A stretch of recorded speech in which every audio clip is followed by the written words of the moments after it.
கரூரில் இனாம் நிலப்பிரச்சினை தொடர்பாக பொதுக்கூட்டம் நடத்துவதற்கு துண்டறிக்கைகள் வழங்கியவர்கள் மீது தாக்குதல் நடத்தப்பட்டதாக அதிமுக வேட்பாளர் எம்.ஆர். விஜயபாஸ்கர் தெரிவித்துள்ளார். வெண்ணெய்மலை பாலசுப்பிரமணிய சுவாமி கோவில் இனாம் நில பிரச்சினை தொடர்பாக விவசாயிகள் பாதுகாப்பு சங்கத்தின் பெயரில் வெங்கமேடு பகுதியில் துண்டு பிரசுரம் விநியோகம் செய்யப்பட்டுள்ளது. இதற்கு எதிர்ப்பு தெரிவித்து வாக்குவாதத்தில் ஈடுபட்ட திமுகவினர் அவர்களை தாக்கியதாக கூறப்படுகிறது. இந்த சம்பவத்தில் காயமடைந்த 2 பெண்கள் உட்பட 4 பேர் கரூரில் உள்ள தனியார் மருத்துவமனையில் சிகிச்சைக்காக அனுமதிக்கப்பட்டனர். தகவல் அறிந்த முன்னாள் அமைச்சரும் கரூர் தொகுதி அதிமுக வேட்பாளருமான எம்.ஆர். விஜயபாஸ்கர் நேரில் சென்று நலம் விசாரித்தார்.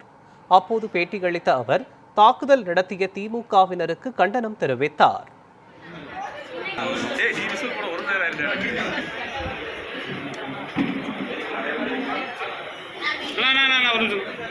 வெங்கமேட்டில் நம்ம ஈஸ்வரன் கோயிலுக்கு சேர்ந்த இடமெல்லாம் சேர்ந்து அந்த இனாமில் வர்றது கிட்டத்தட்ட 914 ஏக்கர் என்னமோ வருதுன்னு சொல்கிறாங்க.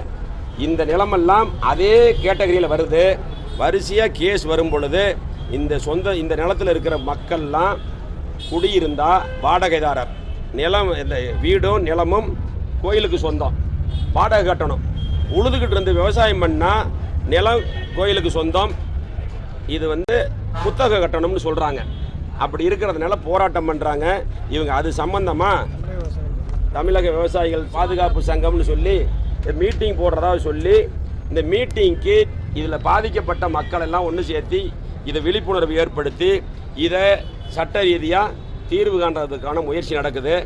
இந்த நோட்டீஸை கொடுக்கறது கூட உரிமை இல்லையா போய் போட்டு லேடிஸ் எல்லாம் போட்டு அடித்து கொடுக்குறாங்க. இது ஜனநாயக நாடு. இதில் அவங்கவுங்க உரிமைகளை அவங்களுடைய இது பாதுகாத்துக்கிறதுக்கு கோரிக்கை வைக்கிறதோ பொதுக்கூட்டம் நடத்துகிறதோ அவங்களுடைய ரைட்ஸ். அது நீங்கள் இது தவறு இருந்ததுன்னா நீங்கள் இதை மறுத்து நோட்டீஸ் கொடுக்கலாம்.